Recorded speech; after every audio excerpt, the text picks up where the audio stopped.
ਵਾਹਿਗੁਰੂ ਜੀ ਕਾ ਖਾਲਸਾ ਸ਼੍ਰੀ ਵਾਹਿਗੁਰੂ ਜੀ ਕੀ ਫਤਿਹ।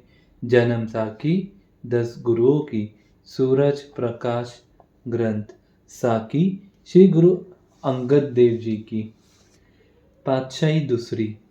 श्री गुरु अंगद साहिब जी फेरुमल जी तेहरना क्षत्रिय के घर माता दया कौर जी की पवित्र कोख से मत की सराय प्रगत मुक्तसर में वैशाखी सुदी एकादशी सोमवार को प्रकट हुए। जन्म से ही आप जी का नाम लहना जी था। तदुपरांत गुरु नानक देव जी को अपने सेवा भाव से प्रसन्न कर आप जी श्री गुरु अंगद साहिब जी के नाम से प्रसिद्ध हुए। धन गुरु नानक। आप जी बड़े संयमी और प्रेमी देवी के उपस्तक थे। आप जी की शादी खडूर निवासी श्री देवी चंद क्षत्री की सुपुत्री खीवी जी के साथ 16 मगर में हुई। खीवी जी की कोख से आप जी के घर 2 साहिबजादे दासू जी जो भाद्र संवत 1579 और एक वैशाख संवत 1574 को दातू जी ने जन्म लिया और 2 लड़कियों अमरो जी और अनोखी जी को पैदा हुई। बाबर के भारतवर्ष पर दूसरे आक्रमण के समय गांव मते की सराय लूटरों की लूट के कारण नष्ट हो गया था, जिस करके फेरुमल जी अपने रिश्तेदारों के पास खडूर आ गए।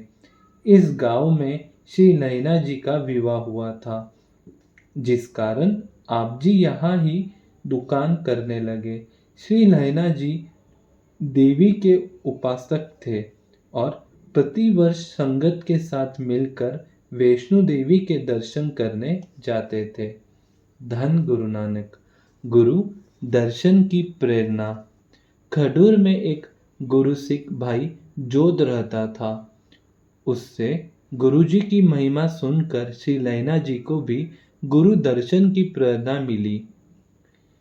साल 1576 के हसूच महीने में जब आप जी संगत के साथ करतारपुर के पास से गुजरते लगे तो आप जी गुरुजी के दर्शन करने के लिए गुरुजी के डेरे आ गए। धन गुरु नानक। गुरुजी ने पूछा कि आप कहाँ से आए हो और कहाँ चले हो, तो श्री लहना जी ने अपनी सारी बात बता दी कि मैं खडूर से संगत के साथ मिलकर वैष्णो देवी के दर्शन करने जा रहा हूँ। मेरा नाम लहना है और खडूर में दुकान करता हूँ। आप जी की महिमा सुनकर दर्शन करने की मन में उमंग पैदा हुई, अत उपस्थित हुआ हूँ। कृपा करके उपदेश दो जिससे मेरा जन्म सफल हो जाए। गुरुजी ने कहा, भाई लहना, तुझे प्रभु ने वरदान दिया है, तुमने लेना है ते हमने देना है। धन गुरु नानक। अकाल पुरुष की भक्ति किया करो, यह देवी देवते सब उसके ही बनाए हुए हैं। धन गुरु नानक। श्री नैना जी का प्रेम और श्रद्धा। गुरुजी के दर्शन करके और उनके वचन सुनकर श्री नैना जी ने साथियों को कहा कि आप देवी के दर्शन कर आओ, मुझे मोक्ष देने वाला पूर्ण पुरुष मिल गया है। धन गुरु नानक। श्री नैना जी के साथियों ने आप जी के साथ जाने के लिए बड़ा विवश किया और कुछ देर गुरुजी के पास ही सेवा करते रहे और फिर नाम दान का उपदेश लेकर वापस खडूर अपनी दुकान पर आ गए। परंतु आप जी का मन सदा ही करतारपुर गुरु चरणों की ओर रहता और यही चाहते कि वह उनकी सेवा में ही अपना जीवन व्यतीत करे। अत कुछ दिनों के पश्चात आप जी अपनी दुकान से गुरु के लंगर के लिए नमक की गठेड़ी लेकर करतारपुर आ गए। नमक को रखकर आप जी गुरु जी के दर्शन करने के लिए खेतों में चले गए। उस समय गुरुजी दान में से नदिक निकलवा रहे थे। जब श्री लहना जी उसके पास गए तो गुरुजी ने कहा, पुरुष, यह एक गठरी नदी को उठाकर घर गाय भैंसों के लिए ले चलो। लहना जी ने जल्दी ही भीगी पानी बहती गठरी सिर पर उठा ली और घर ले आए। जब गुरुजी घर आए तो माता सुलखनी जी ने कहा, आप बड़ी बेपरवाही करते हो।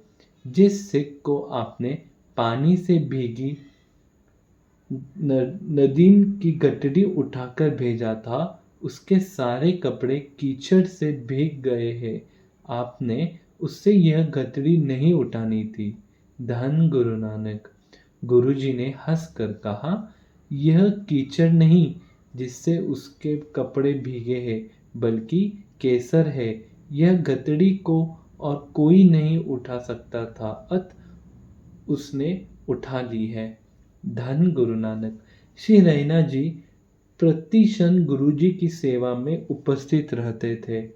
प्रतिक्षण सत्य नाम का स्मरण करते और ध्यान गुरुजी के चरणों में ही लगाए रखते। धन गुरु नानक। वाहिगुरु जी का खालसा, श्री वाहिगुरु जी की फतेह।